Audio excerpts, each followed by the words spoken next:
తెలుగు శ్రోతలందరికీ నమస్కారం అండి. మన అలనాటి కథలు ఎవర్ గ్రీన్ స్టోరీస్ ఛానల్కి మీ అందరికీ స్వాగతం. కల కాదు సుమా నవల వింటున్నామండి. రచన శ్రీమతి మాదిరెడ్డి సులోచన గారు. ఇక ఆలస్యం చేయకుండా మనం కథలోకి వెళ్ళిపోదామండి.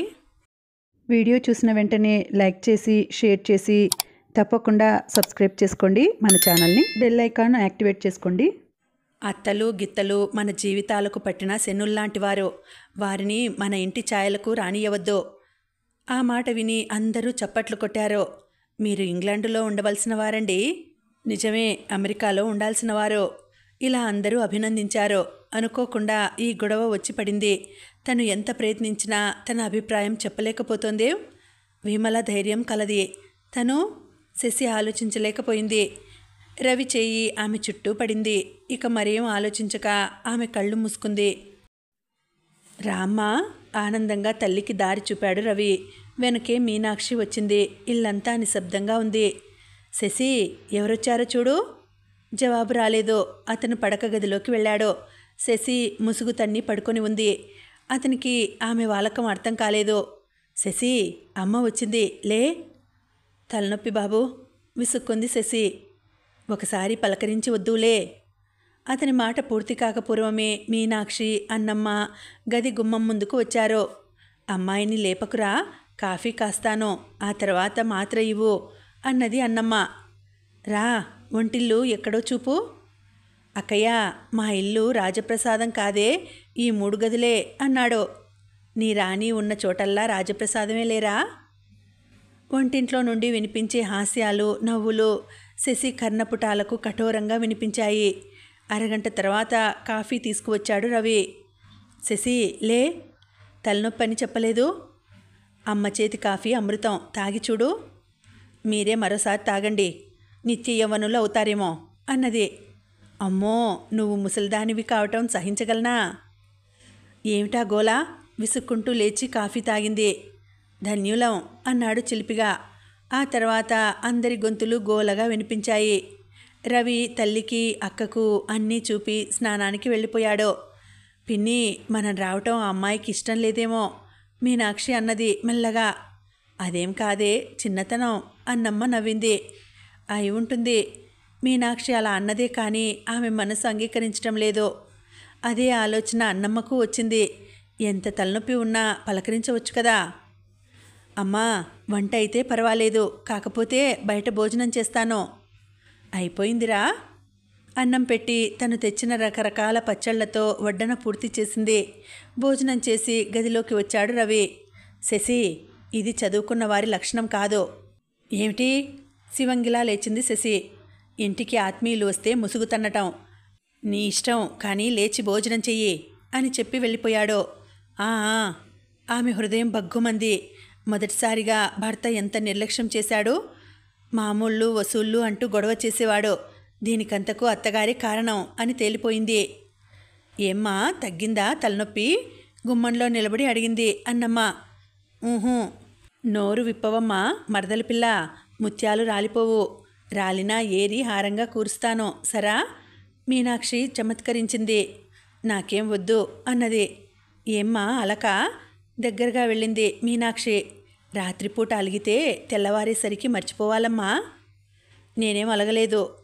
భోజనం చేద్దువు గాని పదా మీనాక్షి అన్నది. నాకేం అక్కర్లేదు అన్నది శశి. కానీ వారి కళ్ళల్లోని ఆప్యాయత చూసి అంతకంటే ఎక్కువ అనలేకపోయింది. రామ్మ, నీళ్లు పెట్టాను, చిన్నదానివి. ఏం చేసుకుంటున్నావో, ఎలా చేసుకుంటున్నావో ఇక నిశ్చింతగా ఉండు అంది. శశి బలవంతంగా వెళ్ళి స్నానం భోజనం చేసింది. వాళ్ళు కూర్చున్నా ఏం కావాలని అడగలేదు. మీనాక్షికి తెలిసిపోయింది అదంతా శశి కావాలని చేస్తోందని. ఇలాంటి వాటికన్నిటికీ అతీతంగా ఉండే రవి ఎందుకు సహిస్తున్నాడు?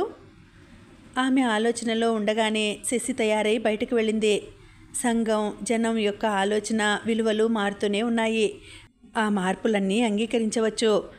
కొన్ని సున్నితమైన బంధాలున్నాయి. ఉదాహరణకు తల్లి కొడుకుల మధ్య బంధం.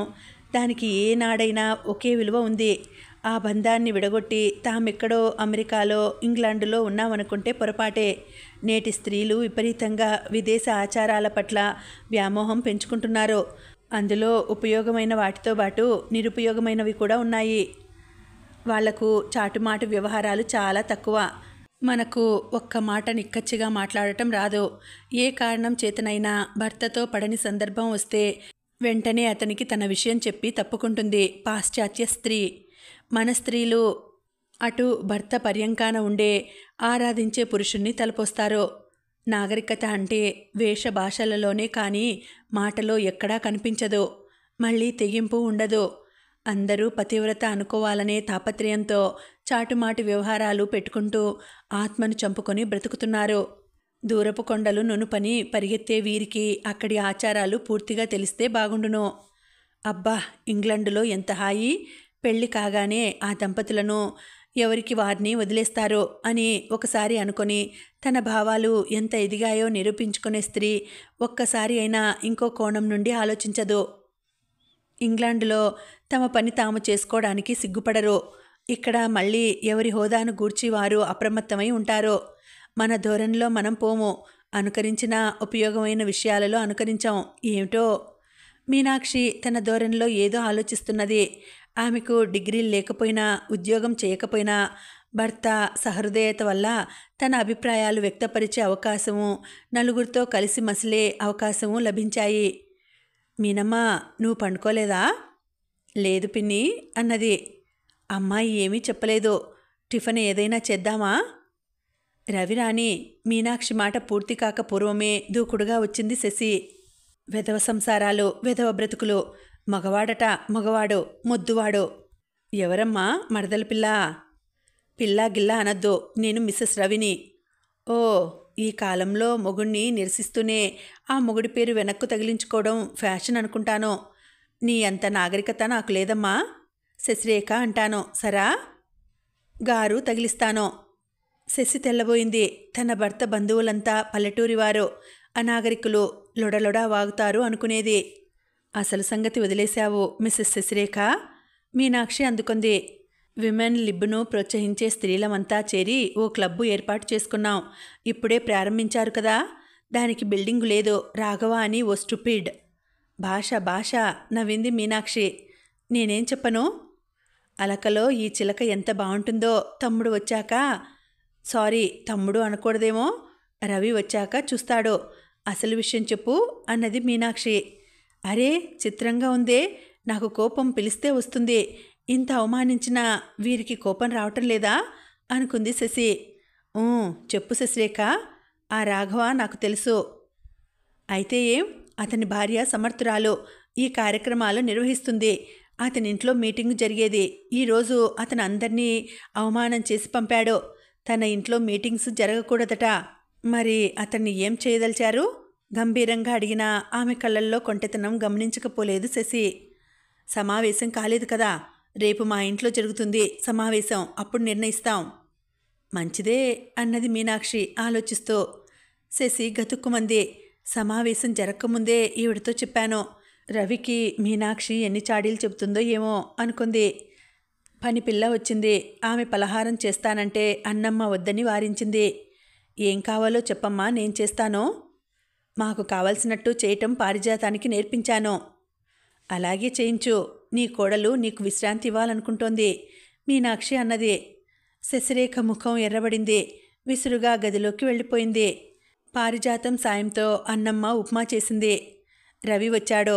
అతను గదిలోకి వచ్చే వరకు శశికి తెలియనే తెలియదు. అతను పేరు పెట్టి పిలుస్తుంటే ఎంత ఆనందంగా ఉండేది. ఈ అత్త ఆడబిడ్డలు వచ్చిన మొదటి రోజే తన సుఖం దోచారు. త్యాగాలు, సర్దుకుపోవటాలు అంటేనే తనకు ఊపిరాడదు. దేవిగారు ధ్యానముద్రలో ఉన్నారా? రవి అడిగాడు. మీరు చడి చప్పుడు కాకుండా వచ్చేశారేం? తలుపులు వేసి ఉంటే పిలిచేవాణ్ణి. మీ అక్క ఉందా బయట గదిలో? ఏం, ఏదైనా రహస్యం చెప్పాలా? ఆమె మూతి దగ్గర చెవి పెట్టాడు. మీకంతా తమాషా. చిన్నగా అతని చెంప మీద ఒక్కటిచ్చింది. మరి ఈ చెంప చేసిన పుణ్యం ఏమిటి? నేను చెప్పేది వినండి. రేపు నా స్నేహితులు ఇక్కడ సమావేశం అవుతారు, అవునా? అడిగాడు రవి. మీకెలా తెలుసు? మీ అక్క ఊదిందా? ఇందాక రాఘవ కనిపించి మీ సమావేశాలు తన ఇంట జరగవని చెప్పానని అన్నాడు. అందుచేత అది ఇక్కడే జరగవచ్చునని ఊహించాను నేను. మీకు నేను అక్కడికి వెడతానని తెలుసా? శశి ముఖం పాలిపోయింది. నాకు తెలియవద్దని అనుకున్నావా? ఆ, లేదు. మరి తెలిస్తే అడగలేదేం? ఏమడగాలి? ఈ ఇంట్లో మనిద్దరం కలిసి ఉంటున్నాం. అంత మాత్రాన మన స్వేచ్ఛకు అడ్డులేదు. నీకు అవసరం అనుకుంటే చెబుతావుగా. అది తన మీద విసుగు కాదు కదా అనుకుంది శశి. రవి మళ్ళీ అందుకున్నాడు. చూడు శశి, ఉపన్యాసాల వద్దకే పరిమితమయ్యే సమావేశాలైతే ఆలోచించు. మొదట కనీసం మీలో సహనము, ఒకరి బలహీనతలు ఒకరు అర్థం చేసుకోవటము నేర్చుకోండి. అంటే రాజీ పడటమా? అది మా నిఘంటువులో లేదు, విసురుగా వచ్చింది జవాబు. ఐసి, అతనేమనలేదు. బట్టలు మార్చుకొని కాళ్ళు చేతులు కడుక్కొని 2 చేతులలో 2 ఉప్మా ప్లేట్లు పట్టుకొని వచ్చాడు. తీసుకోండి మేడం. మీరెందుకు తెచ్చారు? తప్పేం లేదు, రోజు నువ్వు తేవటంలే. నేనేం చవటను కాదు అంది. ఆవేశం వద్దు, చవట అనేది మగవారిని. అంటే మాటల్లో తప్పులు పడతారు. నేను మీకు పాదదాసినై సేవ చేయటం లేదు. ఊరికే పడి తినడానికి సోమన్ని కాదు. నేను సంపాదిస్తున్నాను, నువ్వు ఇల్లు చూస్తున్నావు అంటావు, అంతేనా? అంతకాక మరింకెంత? Good good. మీ సమావేశంలో ఇదే మాట చెప్పు. మనల్ని ఎవరూ బానిసలుగా చూడటం లేదు, డ్యూటీలు పంచుకుంటున్నామని. మీరు కాసేపు ఊరుకుందరు? డియర్ డియర్, టిఫిన్ తిని ఊరుకుంటాను. భయం నటించాడు రవి. గొప్ప నటులు మీరు. సినిమాల్లోకి వెళ్ళిపోండి. Yes madam. లేచాడు రవి. పలహారం? శుభస్య శీఘ్రం అన్నారు పెద్దలు. దయచేసి పలహారం చేయండి. పలహారం చేశాక కాఫీ తెచ్చింది. ఎలా ఉంది కాఫీ? కషాయంలా. అత్తగారు కాచింది కదూ? నవ్వాడు రవి. మనిద్దరమే సినిమాకు వెడదాం అన్నది. అలాగే అన్నాడు రవి. శశి హతాశురాలైంది. అతను అందరము వెళదామంటే ఎన్నో చెప్పాలనుకుంది. ఆ అవకాశమే ఇవ్వటం లేదు. అతన్నే చూస్తూ కూర్చుండిపోయింది. లే మరి, తయారవ్వాలి. మరో రోజు వెళ్దాం అన్నది. అతను బయటికి వెళ్ళిపోయాడు. 4 మగవారు 10 మంది ఆడవారు వచ్చారు ఆ రోజు సమావేశానికి. అందులో విమల కూడా ఉంది. మీనాక్షిని లోగడ చూసి ఉండడంతో నవ్వలేక నవ్వింది. బావున్నావా విమల? అన్నది విమల. విమలను మొదట చూసినప్పుడు నిష్కపటి నిర్మలమైన మనసు గలది అనే అభిప్రాయం కలిగింది మీనాక్షికి. కానీ విమల కళ్ళల్లో ఏదో అశాంతి కనిపించింది ఆమెకు. రాఘవ బాగున్నాడా? నాకు తెలియదు. అదేం? మేం విడిపోవాలని అనుకున్నాము. నిన్న అతను చాలా మూర్ఖంగా ప్రవర్తించాడు.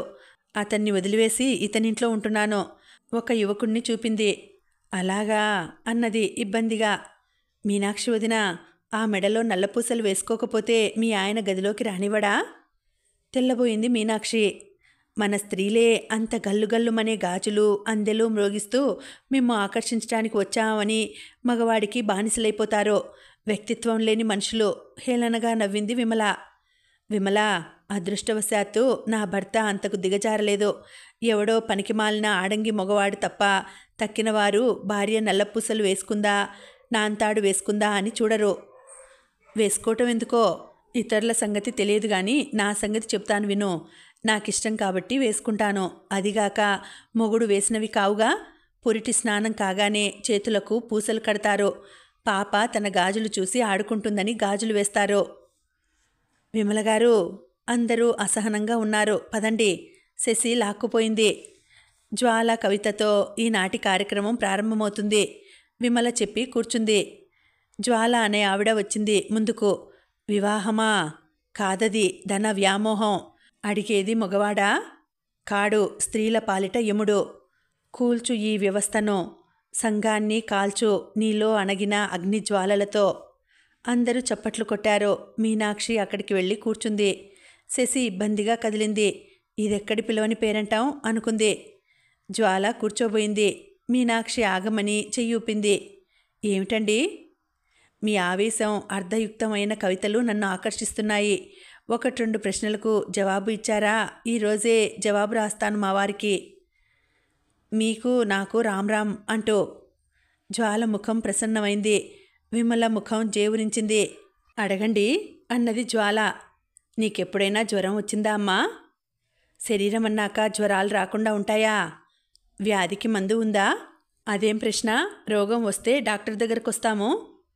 సంఘంలో చెలరేగిన కొన్ని మూఢాచారాలు వ్యాధుల వంటివేనమ్మా. అవి కాలిస్తే మనం మన శరీరాలను కాల్చుకోవాల్సిందే అంది మీనాక్షి. సంసార సౌఖ్యం స్త్రీ పురుషుడు సమానంగా అనుభవించినాక స్త్రీ డబ్బు తీసుకుని వీడి దగ్గరికెందుకు రావాలి?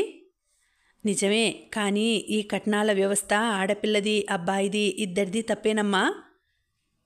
నేను అంగీకరించను. నువ్వు అంగీకరించినా మానినా ఇది నిజం అన్నట్టు మీనాక్షి వాదించసాగింది. అబ్బాయి అమ్మాయి ఎంబీబీఎస్సీ చదివారనుకోండి, వరుడు 1,00,000 కట్నం కోరినప్పుడు ఇవ్వడం దేనికి? నేను నీ అంత సంపాదిస్తాను, డిగ్రీలే సంస్కారానికి కొలబద్దలా అని ఆ 1,00,000 ఓ నిరుద్యోగికి ఇచ్చి అతన్ని చేసుకోవచ్చు కదా.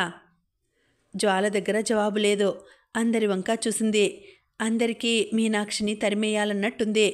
ఆడపిల్లలకు ఆవేశం, తీయని కలలు కనటం తప్ప దేశకాల పరిస్థితులు అర్థం చేసుకునే ఓర్పు తగ్గుతున్నది.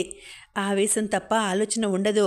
మగవారిని నిరసించే ఈ విమల మరో మగవాడి అండ చేరిందేమిటి? నోర్ముయ్యి, నేను జ్వాలలాంటి అసమర్థురాల్ని కాను. ఇల్లు నచ్చక ఆ ఇల్లు వదిలిపెడితే ఇక బజార్లో నిలబడమనా నీ ఉద్దేశం? ఈనాడు నీ ప్రశ్నకు జవాబు చెప్పలేను. నీకు 4 పదులు దాటాక ఇల్లే దొరుకుతుందో బజారే శరణ్యం అవుతుందో తెలుస్తుంది. నేను గనక అలా వదిలితే కొత్త జీవితం ప్రారంభిస్తాను మీనాక్షి అన్నది. నా ప్రణాళికకు మగవారే ఆకర్షితులయ్యారు విమల గర్వంగా చెప్పింది. ఆడవారి బలహీనత తెలుసు కాబట్టి కొందరు పురుషులు దాన్ని ఉపయోగించుకుంటున్నారు. గుండెల మీద చెయ్యి వేసుకొని చెప్పమను విమల. వీరు నిజంగా విప్లవం తేదలిస్తే వారి భార్యలను తోబుట్టువులను ఎందుకు తీసుకురారు? మేం బలవంతం చేయమండి. మా ఉద్దేశాలు నచ్చిన వాళ్ళు ఇందులో పాల్గొంటే వద్దనాం. కాదు, మీ ఉద్దేశాలు ఉపరితలం నుంచి వచ్చినవి, హృదయాన్ని చీల్చుకొని రాలేదు. అందుకే మీ ఇల్లు మీరు పదిలంగా కాపాడుకుంటారు. మీరు నమ్మకండి విమల గారు. నమ్మినా మానినా నిజం అంతే. ఒకవైపు నాయకులు మోసం చేస్తున్నారు, రెండో వైపు గ్లామర్ కోసం ఈ చిన్న చిన్న సమావేశాలు సాగుతున్నాయి. నువ్వు నిజంగా విమలకు సహకరించే వాడివైతే నీ ఉద్దేశాలు నీ భార్యకు చెబుతావు. మీరు ఊరుకోండి మీనాక్షి. విమల కొరకొరా చూసింది.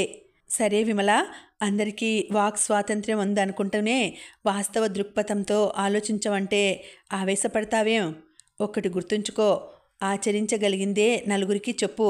నలుగురికి చెప్పటానికని బలవంతంగా ఏదైనా ఆచరించటం పునాదులు లేని గోడలాంటిదే.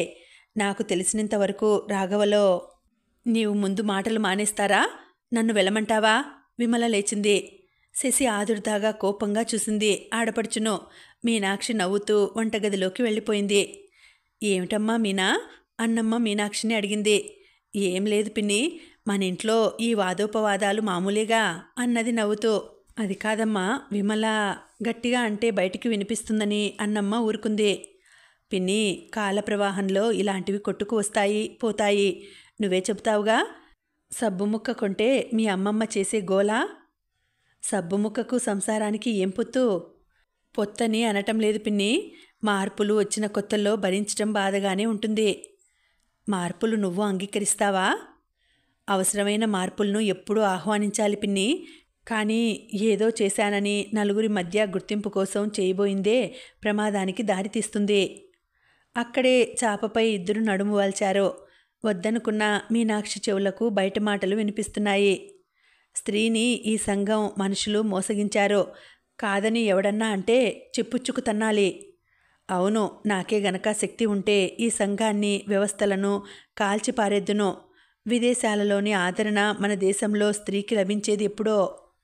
మొదట మనం ఈ సంసార వ్యవస్థనే నిరసించాలి. అత్తలను చెత్తలో వేయాలి. లైంగిక స్వేచ్ఛ అందరికీ సమానంగా ఉండాలి. మీనాక్షి నవ్వుకుంది. నిజంగా జీవితాన్ని గురించి లోతుగా ఆలోచించరేం? మౌలికమైన అవసరాలు తీరాక లైంగిక స్వేచ్ఛను గూర్చి ఆలోచించాలి. ప్రకృతి సిద్ధంగా స్త్రీకి మాతృమూర్తి అయ్యే వరమో శాపమో ఉంది కదా. అందుకే లైంగిక స్వేచ్ఛను స్త్రీ విషయంలో ఒక పరిధిలో బిగించారు. మరి కాసేపటికి గొంతులు హెచ్చించి వాదించారు. 12 గంటలకు ఎవరి దారిన వారు వెళ్ళారు. మీనాక్షి లేచి బయటకు వచ్చింది.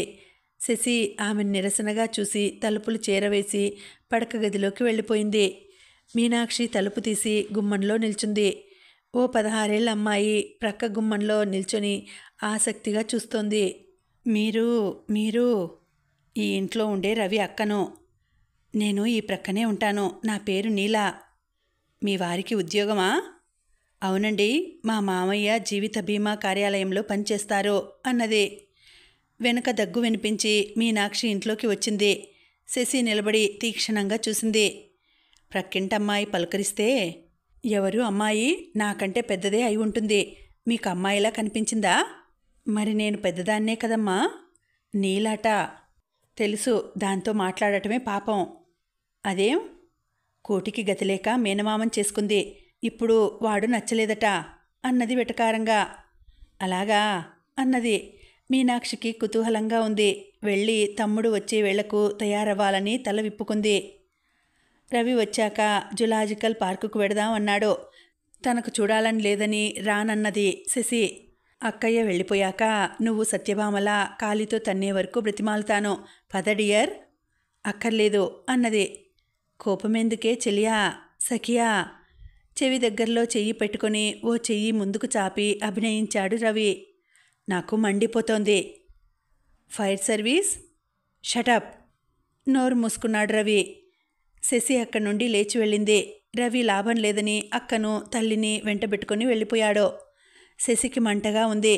తను రాననగానే తన వారిని వెంటేసుకుని పోవటమేనా? అతన్ని రెచ్చగొట్టాలి, తగిన విధంగా బుద్ధి చెప్పాలి అనుకుంటూ బట్టలు మార్చుకొని బయటపడింది. జులాజికల్ పార్క్ పాత పట్టణం చూపించాడు. లార్డ్ బజార్లో తన కూతుళ్ళకి శశికి రంగురంగుల గాజులు కొన్నది మీనాక్షి. త్వరగా వెడదాం తమ్ముడు, మీ ఆవిడ కోపగృహంలో ప్రవేశించిందో ఏమో అంది. ఇంకెక్కడి కోపగృహాలమ్మా, నలుగురు వస్తే పడుకోవడానికి లేదు. ఇంతంత అద్దెలు మాత్రం పోయాలి అన్నమ్మ నిట్టూర్చింది. ఇప్పుడేమో హృదయమే ఓ కోపగృహం పిన్ని. ఆనందంగా ఉన్నప్పుడు హాయిగా నవ్వుతూ స్వాగతం చెబుతారు. కోపం వస్తే ఆదిశక్తి అవతారంలో టిఫిన్ ప్లేట్లు గట్టిగా బల్లకేసి కొడతారు. అక్కయ్యా, అక్కయ్యా, నీకు పుణ్యం ఉంటుంది. ఈ ప్లేట్ల ప్రయోగం చెప్పకు. మా ఇంట్లో అన్ని పింగాణీ ప్లేట్లే అన్నాడు రవి భయంగా. ఇంకా చిన్నతనపు వేషాలు పోలేదు. ముద్దుగా విసుక్కున్నది అన్నమ్మ. 8 గంటల ప్రాంతంలో ఇల్లు చేరుకొని తెల్లబోయారు. ఇంటికి తాళం వేసి ఉంది. ఇదేమిట్రా తమ్ముడు, మీ ఆవిడ కోపగృహానికి కొత్త నిర్వచనం ఇచ్చేలా ఉంది. చీడీలే, కుర్చీలనుకొని కూర్చోవాలిక అన్నాడు. అలసటగా ఆడవారిద్దరూ కూర్చుండిపోయారు. రవి పచార్లు మొదలుపెట్టాడు. అమ్మో వద్దు మావయ్య, ప్లీజ్. నీలా అరుపులు వినిపిస్తున్నాయి. నేను చెప్పినట్టు వింటావా? మాట్లాడవేం? అంత ఇష్టం లేని దానివి పెళ్ళెందుకు చేసుకున్నావు? మొగకంఠం కీచుగా వినిపించింది. నేనేం కావాలని చేసుకోలేదు. మీ అక్క ఖర్చుండదని చేసింది. ఏడుపు వినిపిస్తున్నది. దెబదబా బాదిన చప్పుడు వినిపించింది. ఆ దెబ్బలు తన హృదయం మీదనే పడ్డట్టు బాధపడింది మీనాక్షి. దాదాపు రవి అదే స్థితిలో ఉన్నాడు. అలాంటి జీవితం రుచి చూసిన అన్నమ్మకు అది అతి మామూలుగా ఉంది. ఆమె నిట్టూర్చింది. వద్దు మావయ్య, అబ్బా, అమ్మా. నోరు నొక్కినట్టు ఆగిపోయింది శబ్దం. శశి చెబితే విన్నాడు గాని ఇంత దారుణంగా హింసిస్తాడని తెలియదు. రవి వెళ్ళి వారి తలుపు తట్టాడు. రవి, మీనాక్షి పిలిచింది. మరేం పర్వాలేదక్కా. తలుపులు తెరుచుకున్నాయి. అతను ఏమిటన్నట్టు చూశాడు. అతని మీదుగా లోపలికి చూశాడు రవి. చిట్లిన గాజులు ఏరుతున్నది నీల. ఏమిటి? విసుగ్గా అడిగాడు. నీ జీవితం బీమా చేశావా? ఏజెంటువా? యమధర్మరాజుకి ఏజెంటుని. ఆ అమ్మాయిని రోజు అలా చావుబాదితే ఏమొస్తుంది? నా భార్య నా ఇష్టం, నువ్వెవడబోయ్? మాటలు తిన్నగా రానియ్యి. నీవు నీ పరిధిలో ఉండు. పెళ్ళాం అడ్డమైన తిరుగుళ్ళు తిరిగితే ఊరుకోటానికి నేను చెత్తను కాదు. నాకు తెలుసులేవయ్యా, నా పెళ్ళాం ఎటు తిరిగినా నీలా బాధను. ఇక ముందు అలాంటి పిచ్చి వేషాలు వేస్తే పోలీసుల్ని పిలుస్తాను. రవి కేకలకు అవతలి 2 వాటాల వాళ్ళు వచ్చారు. అతనికి సహాయంగా. అంతటితో భీమారావు తగ్గిపోయాడు. గొనుక్కుంటూ ఇంట్లోకి వెళ్ళాడు. నీల ఆర్ద్ర నయనాలతో రవివంక చూసింది. ఆ చూపులో భాష కందని భావం తలుక్కుమంది. వస్తానమ్మా అనేసి వెనుతిరిగాడు. మరో అరగంట చలిలో గడిపాక శశి రిక్షా దిగింది. అక్కయ్య, మనం చాలా ముందు వచ్చినట్టు తెలియనీయకు అన్నాడు. ఎంత అపురూపం రా. అపురూపం కాదక్కయ్యా, అనునయింపు. చాలాసేపయిందా వచ్చి? శశి అడిగింది. ఇదిగో మేము అలా వచ్చాము, నువ్వు ఇలా వచ్చావు. రవి నవ్వాడు. ఇదంతా ఏమిటో అర్థం కాక మౌనంగా ఉండిపోయింది అన్నమ్మ. శశి ఆశాభంగం చెందింది. రవి తాను మామూలు మగవారి లాంటి వాడు కాదని అనుకుంటాడు. తన మంచితనం వల్ల అతని అసలు స్వరూపం కప్పబడిందని ఆమె భావన. తను ఆలస్యంగా వస్తే చిందులు వేస్తాడనుకుంది. శశి వంట చేయలేదని తెలిసిపోయింది. తనే తేలికగా ఉండేలా ఉప్మా చేశాడు. తల్లి అక్క వారిస్తున్నా వినలేకపోయాడు. మీ తమ్ముడేం అరిగిపోడులే, రోజు మనం చేయటం లేదు? శశి అడిగింది. ఆమె కయ్యానికి సిద్ధపడే ఉంది. చూడమ్మా, మాకు ఉమెన్ లిబ్ అంటే గొప్పలు చెప్పుకోవడం, ఉపన్యాసాలు దంచడం అని తెలియదు. ఓయ్ అక్కయ్య, ఉపన్యాసాలు ఒడ్లు కావే దంచడానికి. రవి వాతావరణం తేలిక చేయబోయాడు. మేము పురుషులు మేపితే సోమనుల్లాగా తినటం లేదు. వాళ్ళు మాపై కొన్ని పనులకు ఆధారపడి ఉన్నారని తెలుసు. నువ్వుండరా? మగవాడు వంట చేస్తే తప్పా? మళ్ళీ ఏదో అనబోయిన రవిని మీనాక్షి వారించింది. శశమ్మ తల్లి, మిడిమిడి చదువులే చదివావా? సావిత్రి పాకమో శకుంతల పాకమో అని అనరమ్మా, నలభీమ పాకమని అంటారు. మగవాడు వంట చేయొద్దని ఎవరన్నారు? నువ్వు ఉద్యోగం చేసిన నాడు చెరో పూట వంట చేసుకోండి. ఎదురు తనకే తగిలేసరికి శశి వెళ్ళిపోయింది. రవి హుషారుగా ఈలపాట పాడుతూ ఉప్మా సర్దుతున్నాడు. రాఘవ కొడుకును జోకొడుతూ ఆలోచిస్తున్నాడు. తన సంసారం ఎందుకిలా జరిగింది? తన పొరపాట? మొదట 4 సంవత్సరాలు విమలతోడిదే లోకం అన్నట్టు గడిపాడు. అందరి భర్తల్లా తను అధికారం చెలాయించలేదు. విమలే ఇంటికి కావలసినవి కొనేది. జీతం ఆమెకిచ్చేవాడు. ఏనాడు లెక్క అడగలేదు. కొన్నిసార్లు విమల చేసే అర్థం లేని ఖర్చులకు కోపం వచ్చేది. తనే తెలుసుకుంటుందిలే అని ఊరుకున్నాడు. రవి తమ ప్రక్క గదిలో ఉన్నప్పుడు తను ఇంట్లో పడుకున్నా రవితో సినిమా కబుర్లో సాహిత్య చర్చలో సాగించేది. తను ఏనాడు అలాంటివి పట్టించుకోలేదు. విమల బలహీనంగా ఉండేది. పని తనే చేసేవాడు. తన బలహీనతే తనను దెబ్బతీసిందా? బుజ్జాయిని నిర్లక్ష్యంగా వదిలి సాహిత్య సభలు సమావేశాలు అంటూ రాత్రనక పగలనక తిరిగితే మాత్రం ఆమె విధులేమిటో గుర్తు చేశాడు. అంతే, రెచ్చిపోయింది. ఆడదానికి ఆర్థిక స్వాతంత్ర్యం లేదనే కదూ అంటూ రాను విమల ధోరణి విపరీతంగా తయారైంది. ఎవరి నమ్మకాలు వారివి. అరచి కరిచి విప్లవం తీసుకురాలేమో. సంవత్సరం ఆమె ఆగడాలు భరించాడు రాఘవ. ఆఫీస్ నుండి వచ్చేసరికి ఏ పుస్తకమో చదువుతూ కూర్చునేది. పలహారం ఉందా అని అడిగేవాడు. నేను పని మనిషినా? మనకు తిండి నిద్ర పిల్లల్ని కనటం తప్ప మరో పని లేదా? భావవైశాల్యం రాదా అనేది. విమి, భావాలు ఆలోచనలు మన కడుపు నింపవు. ఇదిగో ఈ కవిత చూడండి ఎంత బాగుందో. ఆకలి మంటలు రేగాయి. అవి ఆరిపోని మంటలు, ఇవి తీరిపోని సమస్యలు. ఓ బీద ప్రజలారా, అది నువ్వు చదివినంత మాత్రాన వారి ఆకలి మంటలు చల్లారుతాయా? చల్లారవు. ఆలోచనలో పడింది. అది రాసిన ఆయన ఎవరో తెలుసా? సుష్టుగా 3 సార్లు తిని 2 సార్లు త్రాగి భార్యను ఉంపుడుగత్తెను చెరో వైపున ఉంచుకొని రాసిన అతనికి ఆకలి మంటలేం తెలుసు? అన్నార్తుల గోల ఏం తెలుసు? పేరు కోసం రాసిన రాతలవి. అలా అంటే నేను ఊరుకోను. వాదన పెరిగేది. ఫలితంగా ఇద్దరూ ఉపవాసం చేసేవారు. ఆ తర్వాత విమల విపరీత ధోరణి, వితండవాదం ఎక్కువయ్యాయి. బయట సూటిపోటి మాటలు భరించలేక 1-2 సార్లు చేయి చేసుకున్నాడు రాఘవ. అదే సమయంలో అతని అన్న దగ్గర నుంచి ఉత్తరం వచ్చింది. తనకు పూట గడవటమే కష్టంగా ఉందని, తల్లిని పిలుచుకుపోతే వార్ధక్యంలో కాస్త సుఖపడుతుందని. అది తనకు సబబుగానే తోచింది. అదిగాక బుజ్జాయికి అవసరం కూడాను. బుజ్జాయిని పక్కలో వేసుకుని తన అత్తగారు తనలో అనగారి ఉన్న లైంగిక వాంఛలను తీర్చుకుంటుందనే దాకా పోయింది విమల విపరీత ధోరణి. ఆ విషయం ఎంత అవమానకరమైందో రాఘవకు తెలుసు. అలాంటి అర్థం లేని ఆరోపణలు ఎన్నో భరిస్తూ వచ్చాడు. ఇంట్లో శాంతి సుఖం కరువయ్యాయి. విమల రోజంతా పనిలేక ఉంటుంది కాబట్టి వాదించినా అలసిపోదు. తను రోజంతా ఆఫీస్లో వెట్టి చాకిరీ ఉంటుంది తనకి. ఇంటికి రాగానే వాదనలు, పితూరీలు, గొడవలు అతని సహనాన్ని పరీక్షించసాగాయి. ఆ పరీక్షలో ఓడిపోయాడు తను. పరిస్థితులు గ్రహించిన పాపాయమ్మ తనంతట తానే వెళ్ళిపోయింది. ఆ రోజు బుజ్జాయికి జ్వరం, రాఘవకు డయేరియా పట్టుకున్నాయి. విమి, ఈ ఒక్కరోజు నీ సమావేశాలు మనింట్లో జరగకుండా చూడు. నా చెవులలో దిమ్ముగా వినిపిస్తుంది అన్నాడు. అతనికి కోపంగా ఉంది. విమల ఓ యువకుడితో తిరుగుతున్నదని కొలీగ్స్ వేలాకోళం చేశారు. రెండోది, తను బలహీనంగా ఉన్న మానవతా దృష్టితోనైనా ఇంత గంజో మజ్జిగో ఇవ్వలేదు. ఏం, ఎందుకు మానాలి? చెప్పాను కదూ. అదేం కాదు, నిజాల్ని వినలేరు. అదే మీ బలహీనత అన్నది నిరసనగా. విమి, ఏమైంది నీకు? ఒక్క పూట భోజనం చేయకపోతే ఎంత హడావిడి చేసేదానివి, ఇంత నిర్దయగా మారిపోయావు? కాదు, కలలోంచి మేల్కున్నాను. నన్ను ఆవరించిన మైకం దిగిపోయింది. మగవాడినంటూ నిన్ను కించపరిచానా? నీ స్వేచ్ఛను అరికట్టానా? రాఘవ అడిగాడు.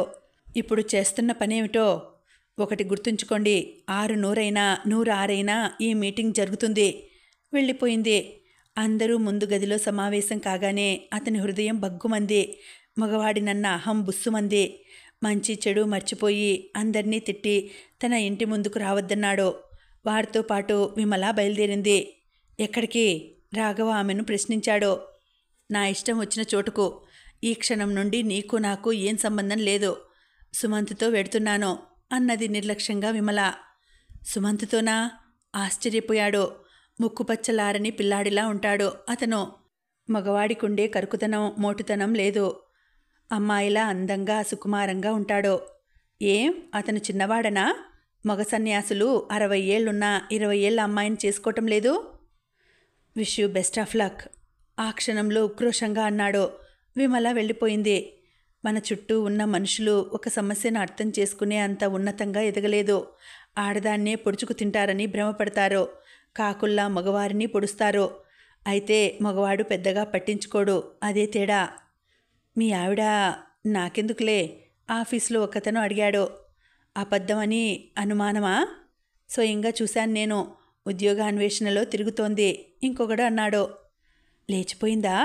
విడాకులిచ్చిందా? టైపిస్ట్ జ్యోతి అడిగింది. రెండూ ఒకటేలే, మరొకతను అన్నాడు. మరోవైపు బుజ్జాయి ఎలా ఉన్నాడో అన్న బాధ. ఇంటికి వచ్చి తలుపులు వేసుకుని కొడుకుని హృదయానికి హత్తుకుని తేలికగా ఊపిరి పీల్చాడు. అబ్బాయ్! కొడుకుని ఎత్తుకుని వెళ్ళి తలుపు తీశాడు. ఇంటావిడ ఉంది.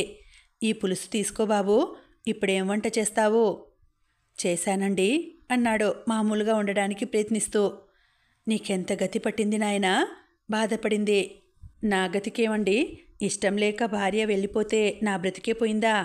కాస్త తీక్షణంగా అడిగాడు. ఎవరు ఎట్లా పోతే నాకేం? ఆవిడ మూతి తిప్పుతూ వెళ్ళిపోయింది. అతనికి చాలా అవమానకరంగా ఉంది. మర్నాడు వెళ్ళి ఓ 1 నెల రోజులు సెలవు పెట్టాడు. ఈ 1 నెల రోజులు ఊళ్ళో అన్నతో ఉండి తల్లిని తీసుకుని వస్తాడు. ఇది అతని నిర్ణయం. పెట్టె సర్దుకుంటుండగా రవి వచ్చాడు. రా రవి, ఒకసారి నేనే వద్దాం అనుకుంటున్నాను. రాఘవ ఏడవలేక నవ్వాడు.